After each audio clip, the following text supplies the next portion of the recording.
जहां तक भी आवाज जा रही हो, कथा का समय आरंभ हो चुका है। सभी लोग जो है कथा पंडाल में पहुंचे। बोलिए श्रीमान जी बिहारी लाल की, कृष्ण कन्हैया लाल की जय। निर्विघ्नं कुरु मे देवा सर्वकार्येषु सर्वदा।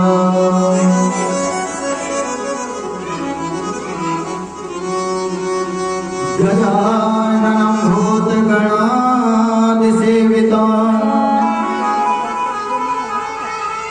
कपित्थजम्बो फलचारुभक्षणम् उमासुतं शोकविनाशकारकम्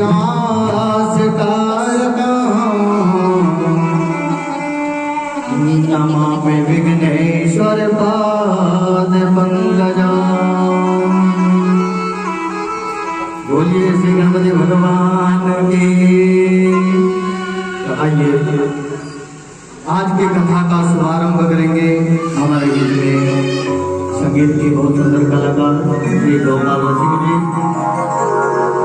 इसके बाद हमारे पूज्य व्यासी अपने मुखारविंद से सुंदर श्रीमद् भागवत महापुराण की कथा का रसपान हमें करवाएंगे।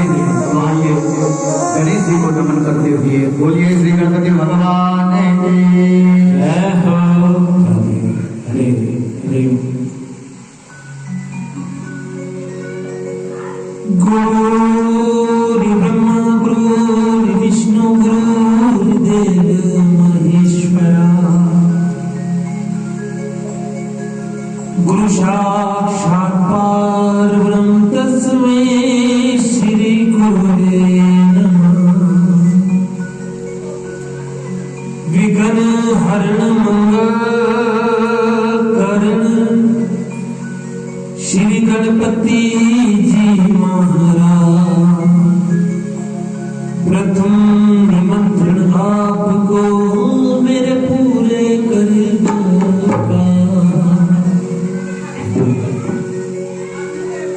राधे मेरी मात है और पिता मेरे घनश्याम। दोनों के चरणों में मेरा बार बार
हरि ओम श्री गणेशाय नमः। इष्ट देवताय नमः। कुल देवताय नमः। लंबोदरं परमसुंदरमेकदन्तं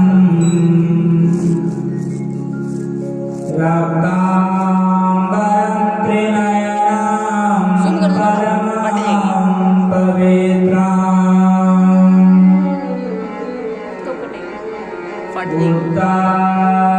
दिवाकरमिव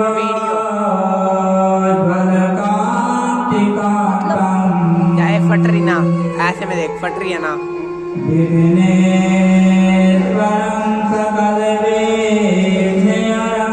फटरी है ना, ये देख ऐसे में देख, ऐसे में फटरी है कोई। वक्रतुंड महाकाय सूर्यकोटि समप्रभा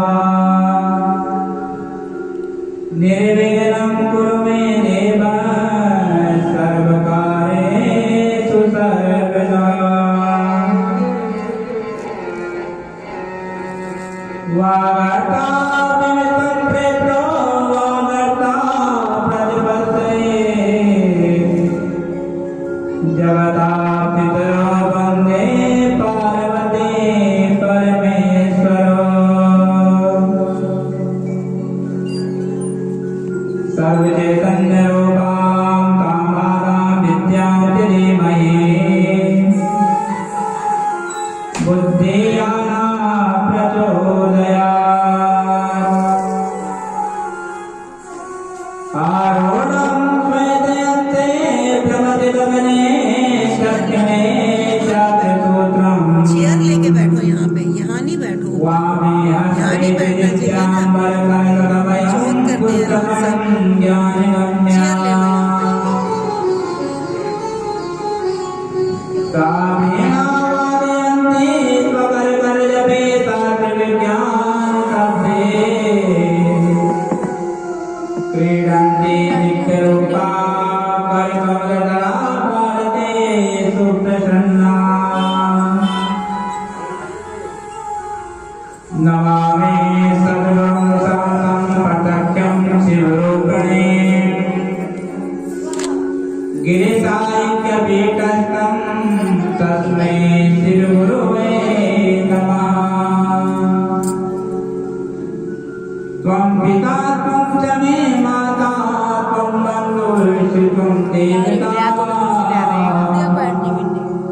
त्वं मोक्षि प्राप्ते तुष्ये तस्मै श्रीगुरुवे नमः।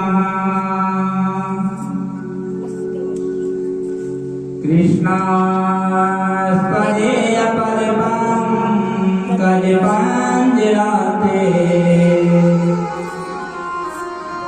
अद्येव मे विततु मानसराजहंसा।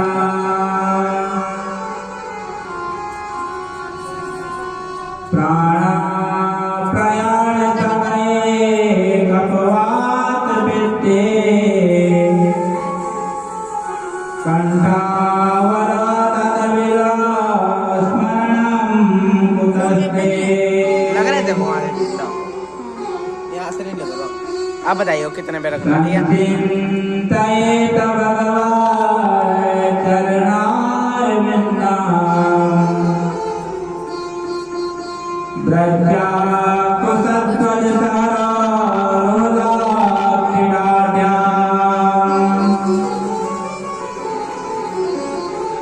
उत्तङ्गरत्नविलसन्दवचाक्रवाला जोषास्नतं विरहता मातान्धकारा।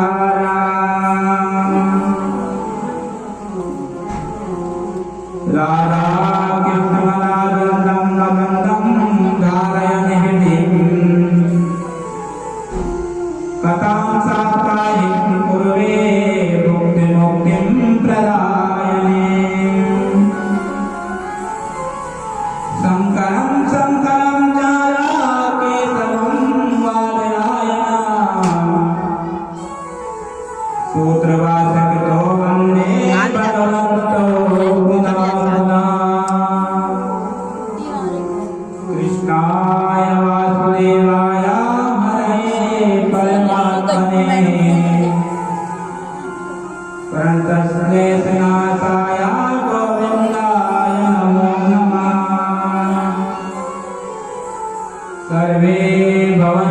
सुखिनः सर्वे सन्तु निरामयाः सर्वे भद्राणि पश्यन्तु मा कश्चित् दुःखभाग् भवेत्। इसमें लगा दो। अबे मेरे फोन का बोले वृंदावन बिहारी लाल की, श्रीमद् भागवत महापुराण की, आगे से बना लेंगे। वेद व्यास भगवान की, श्री सुखदेव जी महाराज की, पास से लेके क्या है बाबा परमानंद जी महाराज की, भद्र मंडप भवानी सती देवी देवताओं की, लगा ले चालू। सदगुरुदेव महाराज की, नमः पार्वती पते हर हर महादेव।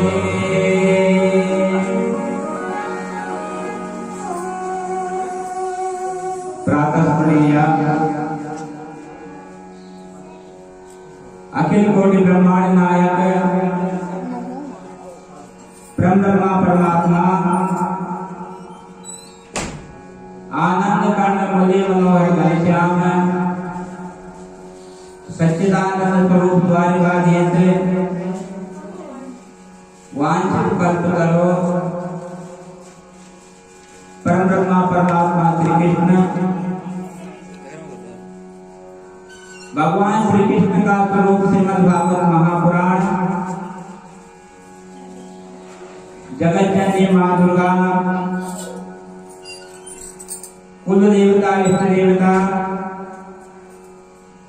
इस मंदिर के प्रधान देवता बाबा बलरामदास जी, पुराणों के रचयिता वेद व्यास जी, वक्ता श्री सुखदेव जी महाराज, भगवान शंकर, माँ सरस्वती, श्री गुरु के चरणारविंद,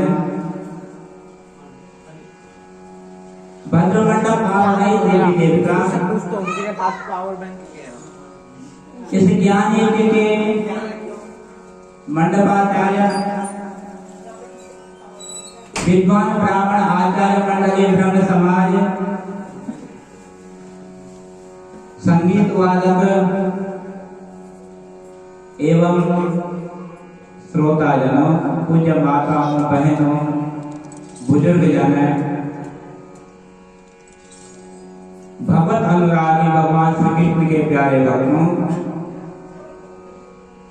आज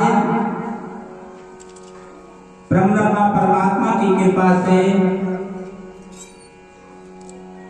एवं बाबा बालकनाथ जी के शुभ आशीर्वाद से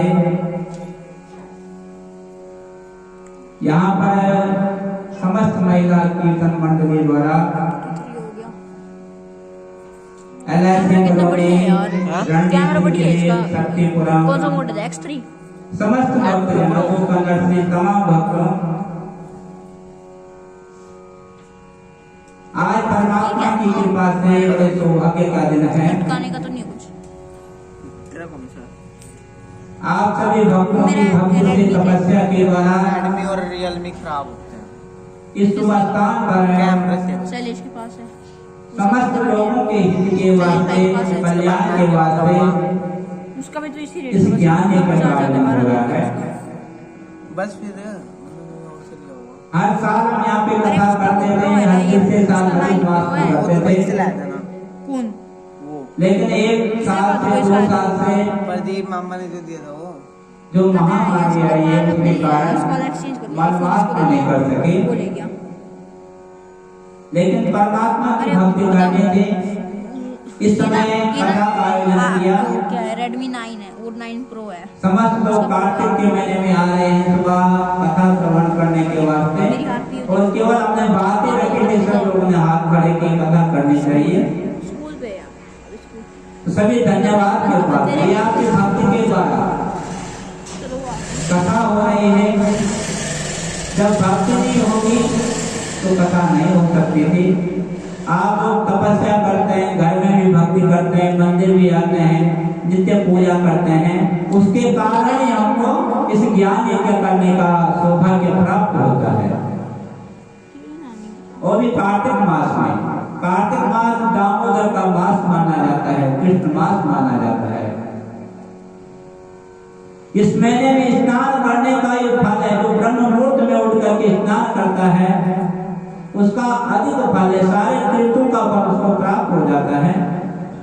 इसी कार्तिक महीने में सनकादि ऋषियों ने नारद जी को श्रीमद् भागवत महापुराण सुनाया था।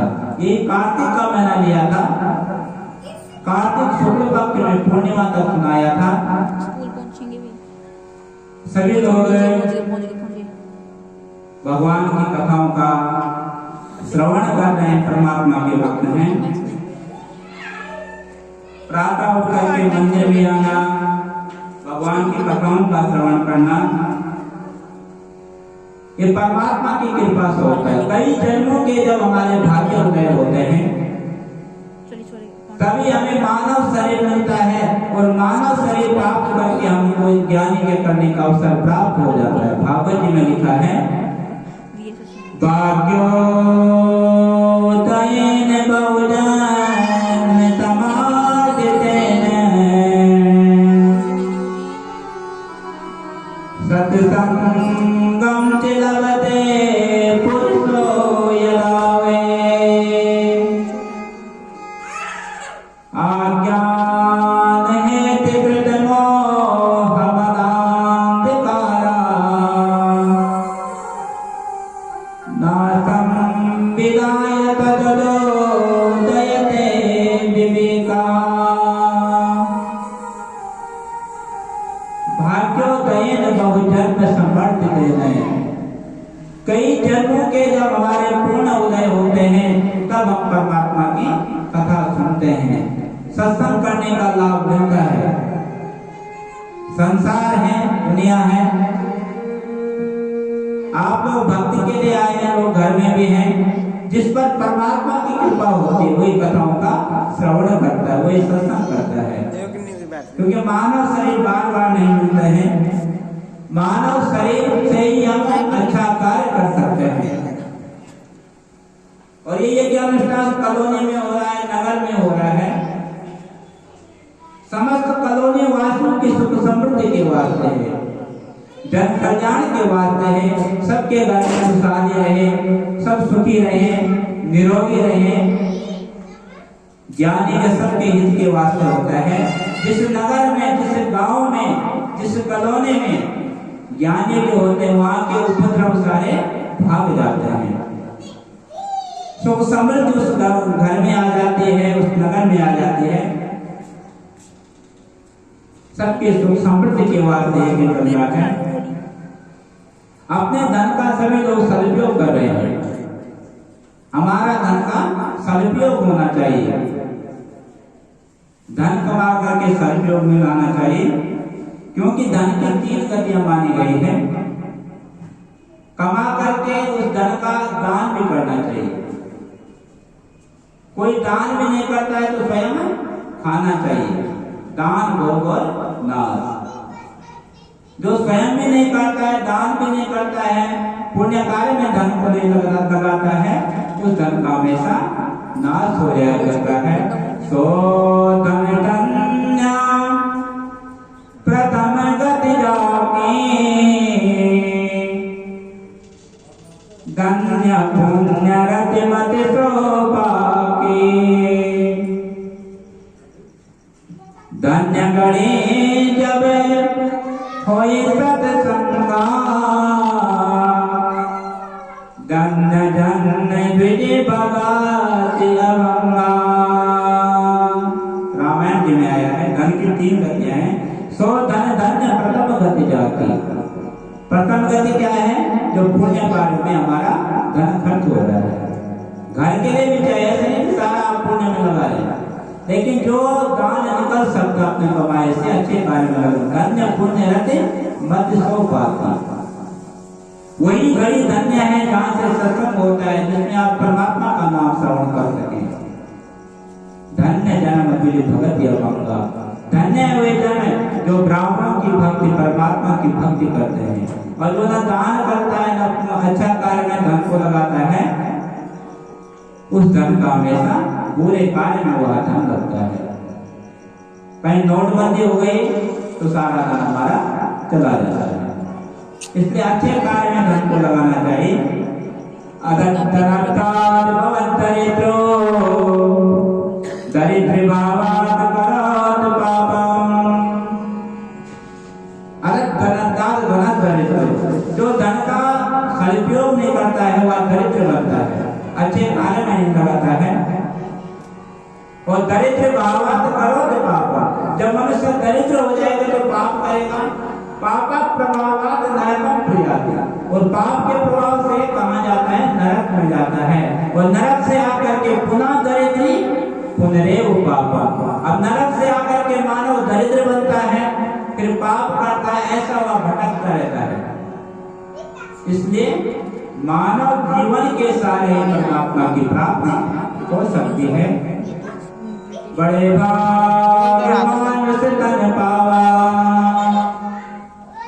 सूर्य दुर्लभ सदगंते न भावा। बड़े भाग्य से मिला है मानव जीवन। सूर्य दुर्लभ कहते हैं देवताओं के वास्ते भी दुर्लभ है। जो हमारा जीवन मिला है, हमको मृत्यु लोक में आए हैं, देवता लोग तरसते हैं। अगर हमें मानव जीवन मिला होता, हम भगवान की भक्ति करते हुए मोक्ष को प्राप्त हो जाते। जन्म मृत्यु के चक्कर से छोड़ करके परमात्मा में लीन हो जाते। देवता लोग स्वर्ग में, अब स्वर्ग में जब तक पुण्य रहेंगे तब तक हम स्वर्ग में रहेंगे। पुण्य शेष हो गए फिर मृत्यु लोक में आ जाएंगे। लेकिन मानव जीवन ऐसा जीवन है, इसके सारे हम सब कुछ प्राप्त कर सकते हैं। आप सभी के शुभ संकल्प के द्वारा परमात्मा की कृपा से भगवत कार्य आरंभ हुआ है। संकल्प भी किया सबने, जो पहली बार कथा करनी है, मेहनत भी की। सारे हमारे ब्राह्मण समाज बड़े मेहनत कर रहे हैं 2 दिन से। मंडप बनाया, अपने आप हमने डेकोरेशन किया, अपने आप हमने पर्चे बांटे। लेकिन भगवान निमित्त करता है। पर्चे हमने बांटे, लेकिन पर्चे छपाने वाले को भगवान ने बना रखा है। कौन पर्चे छपाएगा, कहाँ से प्रसाद आएगा, ये भगवान सबको बना। अपने आप अपनी तैयारी परमात्मा स्वयं करते हैं। हमको कोई परेशानी नहीं हुई है। अगर परमात्मा की कृपा न हो तो कोई कार्य हम नहीं कर सकते हैं। जिस पर परमात्मा की कृपा होती है सभी कार्य सफल हो जाते हैं। शास्त्रों में लिखा है सज्जनों, अगर कथाओं को समझना है, हमारे जीवन में 3 वस्तुओं की जरूरत पड़ती है। कथा प्रथम क्या है? कथा में श्रद्धा होनी चाहिए। अगर हमारी कथा में श्रद्धा नहीं है तो हमारी कथा निरर्थक है। दूसरा, विश्वास होना जरूरी है। अगर हम भगवान के प्रति विश्वास ही नहीं करते हैं कि ढकोसला है, कमाने का साधन है, कोई लाभ नहीं है। ब्राह्मणों के प्रति विश्वास, भगवान के प्रति विश्वास, सत्संग करना हमारा कर्तव्य है। और तीसरा, परमात्मा के प्रति हमारा प्रेम भी होना चाहिए, इष्ट के प्रति प्रेम होना चाहिए, तभी हमारी कथा समझ में आ सकती है, अन्यथा नहीं आ सकती है। तो बताया गया है, जय सदा संबल नहीं संतन कर साथ, जिनको मान से अगमयते, जिन्हें न प्रिया रघुनाथ कर साथ। जिनके पर भगवान की कथाओं में श्रद्धा नहीं, विश्वास नहीं है, अगर वो चाहे राम कथा करें, कृष्ण कथा करें, उसका कोई लाभ नहीं होगा। इसलिए श्रद्धा, विश्वास और अहंकार का हमको त्याग करना पड़ेगा। अगर हमें अहंकार से कथा मंडप में आते हैं तो हमारा, क्योंकि इस दरबार में सब बराबर है, चाहे कोई धनवान है चाहे गरीब है, भगवान के दरबार में सारे बराबर होते हैं। अपने अहंकार का हमें त्याग करना होगा। चतुर्बुद्धि का भी, बहुत सारे मंडप में आते हैं लेकिन चालाक बुद्धि लेकर के आते हैं, बड़े चतुर होते हैं। भाई मंडप कैसे बनाया है, ब्राह्मण कैसे हैं, वक्ता कैसे हैं, इस चतुर्बुद्धि का हमको भी त्याग करना पड़ेगा, तभी हमारी कथा सफल हो सकती है। परमात्मा की भक्ति करना मानव का कर्तव्य है। आइए कथा से पहले परमात्मा का नाम लेंगे। वृंदावन बिहारी लाल की। हे प्रभु गौरी गणेश रखियो लाज हमारे। हे प्रभु गौरी गणेश रखियो लाज हमारे। गौरी गणेश रखियो लाज हमारी। प्रभु गौरी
स्वरूप है, साक्षात मूर्ति है भागवत महापुराण भगवान श्री कृष्ण की। बताया गया भागवत जी में, तेन वाममय मूर्ते प्रत्यक्षा कृष्ण वै।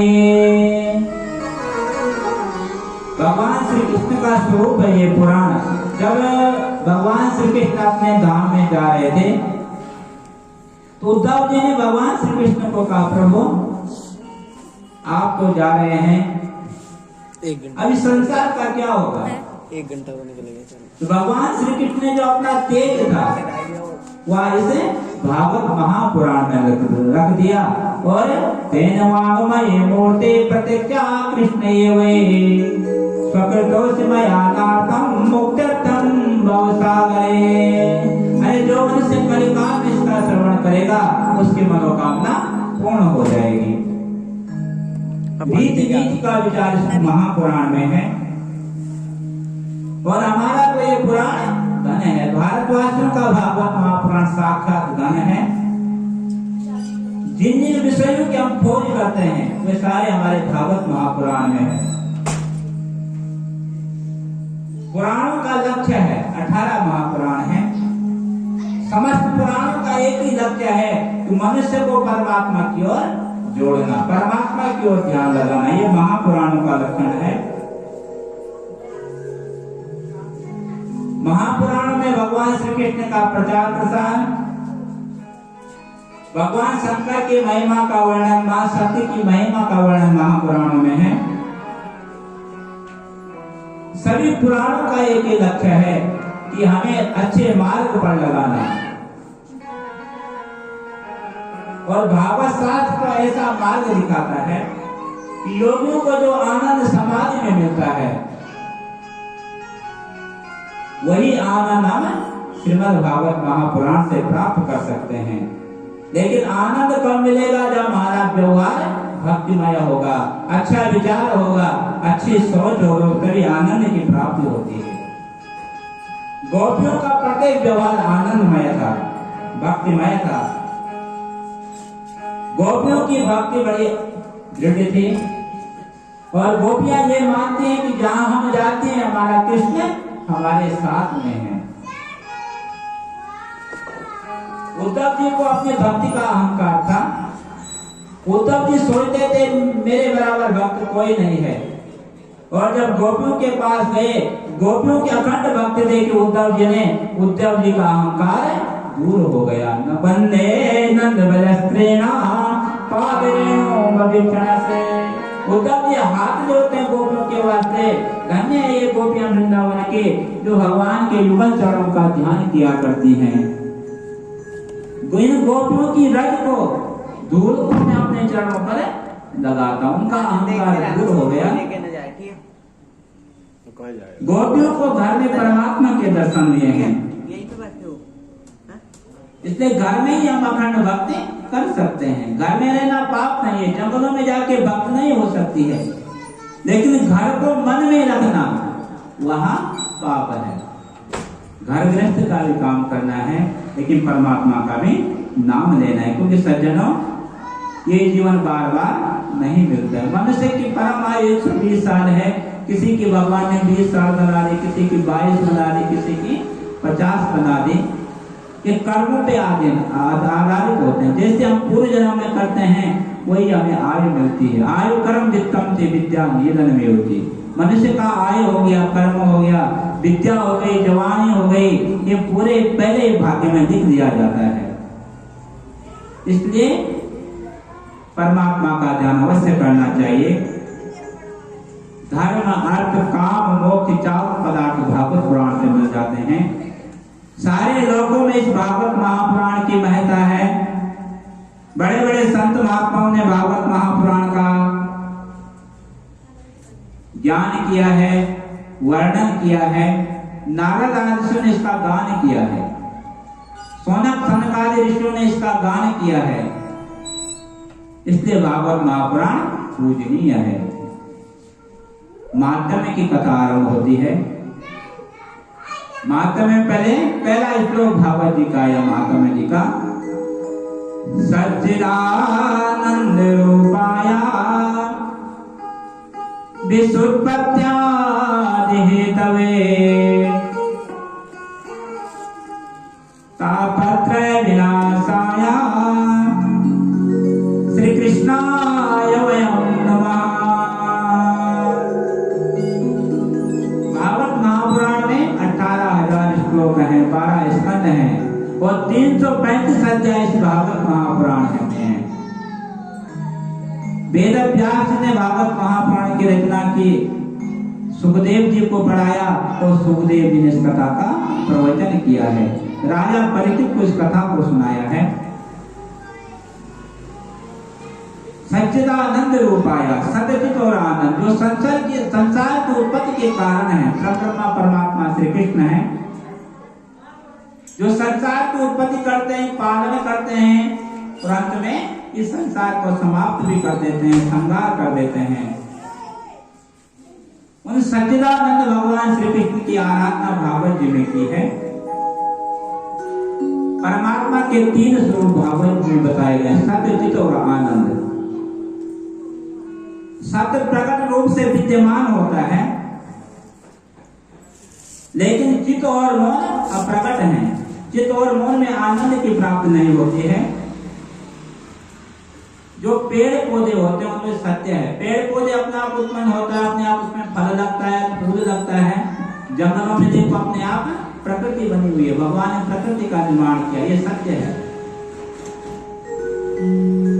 मनुष्य में आनंद की प्राप्ति है, लेकिन वे आनंद कहाँ है? उस आनंद को ढूंढने के वास्ते, सच्चिद आनंद, उस आनंद को ढूंढने के वास्ते हम बाहर जाते हैं। कोई पर्यटन पे जाता है, कोई जंगलों में जाता है, वहां आनंद कहाँ है? उस आनंद को निकालने के वास्ते, वहां आनंद प्रकट कैसे करें, ये भागवत महापुराण सिखाता है। मनुष्य परमात्मा का भजन नहीं करता है, उसको पहचानने की हम कोशिश नहीं करते हैं, इसलिए आनंद की प्राप्ति नहीं होती है। आनंद हमारे अंदर है, उस आनंद को कैसे जागृत करें, ये भागवत कथा सिखाती है। सज्जनों, मंगलाचरण का श्लोक आया, महात्मा का दूसरा श्लोक कहते हैं, यम प्रापयन्तु मनुपेतिमपेति कृत्यम् वैपायनो विरह कातर्यानुभावा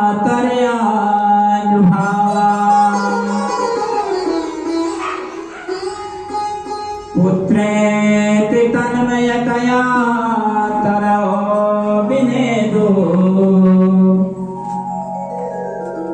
तम सर्वभूतहितया मुनिमानतोऽस्मि। वार्ता का श्लोक है, यम प्रभजन्तु मनोपेतमपेति कृत्यम्। जिस समय सुखदेव महाराज जी का जन्म हुआ था, सुखदेव जी महाराज 12 वर्ष पर्यंत मां के पेट में रहे। जन्म हुआ सुखदेव जी का, करुण अवस्था है सुखदेव महाराज जी की, बड़े मुश्किल से सुखदेव जी का जन्म हुआ था। और जैसे माँ के पेट से जन्म लिया, तुरंत सुखदेव ने माता पिता को प्रणाम किया, कमंडल उठाया और जंगल की ओर चले गए। पुत्रेति तन्मयतया तरो विनेदु। आराम से देखती रह, ठीक है। वेद व्यास को बड़े मुश्किल से पुत्र की प्राप्ति हुई थी, संतान की प्राप्ति हुई थी। बुढ़ापे में तो संतान की प्राप्ति हुई और सुखदेव जी जंगल की ओर चले गए। व्यास जी पुकार रहे हैं, पुत्रेति तन्मयतया तरो विनेदु। पुत्र पुत्र पुकारा, बेटा रुको रुको रुको। उस समय सज्जनों वृक्ष तन्मय हो जाते हैं, जो जड़ रूप है वृक्ष वह तन्मय हो गए। व्यास जी को देख करके वृक्षों ने उत्तर दिया, व्यास जी आपका जो पुत्र सुखदेव है संसार के हित करने के वास्ते जा रहा है, परोपकार करने के वास्ते जा रहा है, इसे मत रोको, ये संसार का कल्याण करेगा। वृक्ष कहते हैं कि हम कितना परोपकार करते हैं, पे जो फल होते हैं तो मनुष्य तोड़ता भी नहीं, फल को डंडा मारता है वृक्ष पे, पत्थर मारेगा वो उसको फल देता है। वृक्ष कमाओ नहीं फल बके, नदी न संचे नीर, नदी भी जो है जल देती है। कितना परोपकार करते हैं कि हमारे ऊपर कोई डंडा मारेगा, पत्थर मारेगा, हम फल देंगे। और आपका पुत्र सुखदेव संसार के कल्याण के वास्ते जा रहे हैं, आप उसको रोकने के वास्ते जा रहे हैं। सुखदेव जी की जन्म कथा है भागवत जी में। सुख का अर्थ तोता होता है। क्या हुआ? तोता जिस फल को काटता है वह फल हमेशा मीठा हुआ करता है। ऐसे सुखदेव के मुख से ये भागवत महापुराण कथा कही गई है। मीठा ही मीठा है कथा, इसको जो है पीना चाहिए। पिबत भागवतम रसमालयम, अमृतमय रस को पियो, सुनो नहीं, इसको मन में उतारो, दिल में उतारो कि अमृतमय रस है। सुखदेव जी के जन्म की कथा प्रसंग में एक बार नारद जी मां पार्वती के पास गए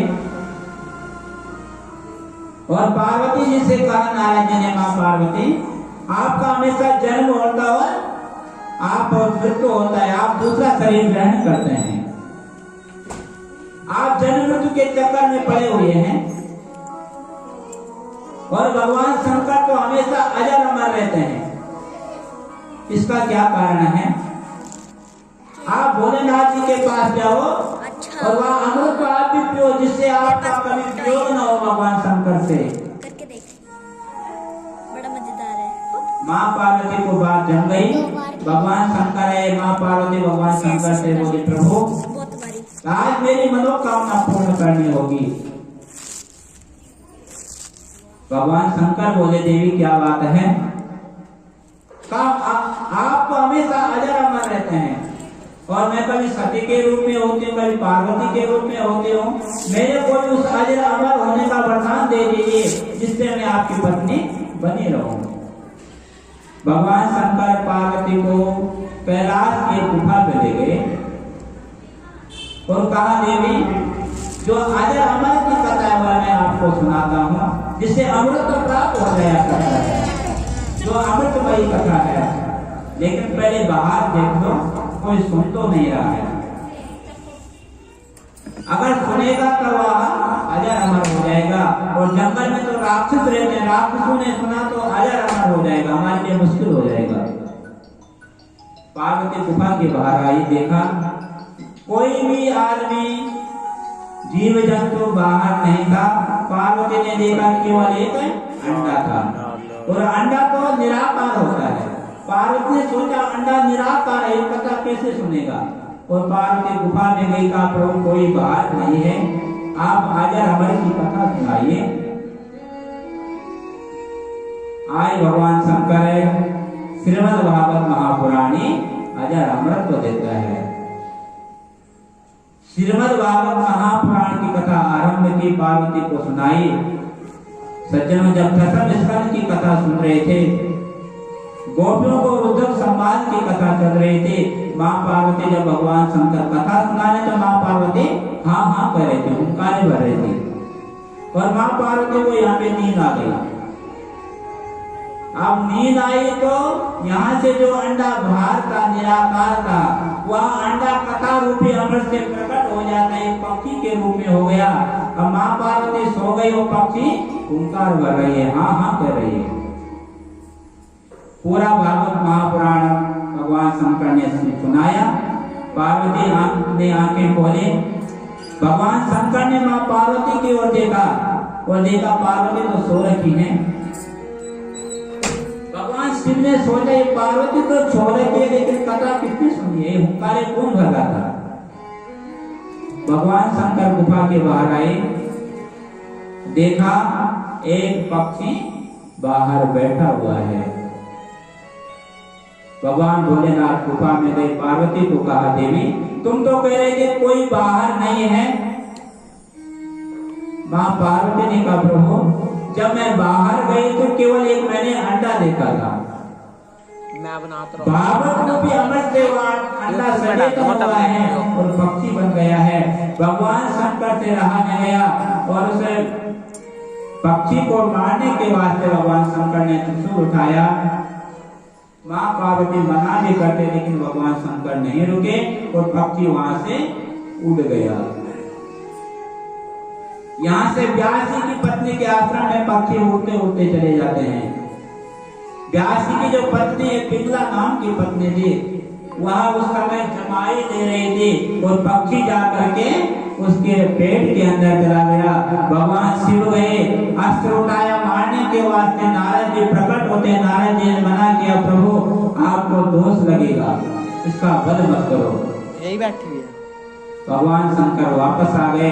इसके पेट में परमात्मा का अवतार होगा, वही जो है पक्षी भगवान सुखदेव जी के रूप में प्रकट हो जाते हैं। इसलिए सुख मुखार अमृता द्रव्य संयुक्तम, सुखदेव जी के मुखार अमृत से कथा कही गई है, अमृतमय है कथा। ठीक है। सुखदेव जी प्रकट हुए, ये तरुण अवस्था थी, 40 मिनट घर से निकल पड़े ना, जब व्यास जी ने आवाज लगाई, 4 बज प्रभु जाता ना, लेकिन तब बोले। सुखदेव जी नहीं रुके, भागते जा रहे हैं वेद व्यास से एक सरोवर का। सरोवर में कुछ नवयौवन जो है कन्याएं स्नान कर रही हैं, नव अवस्था में स्नान कर रही थी। वेद व्यास जी ये सुखदेव महाराज गए, तरुण अवस्था है, 16 साल की अवस्था है, और सुखदेव जी को देख करके अप्सराओं ने कपड़े धारण नहीं किए। और जब वेद व्यास जी पीछे से गए, 90 साल के हैं, बाल फूले हुए हैं, और वेद व्यास से गए और कपड़े धारण कर दिए अप्सराओं ने।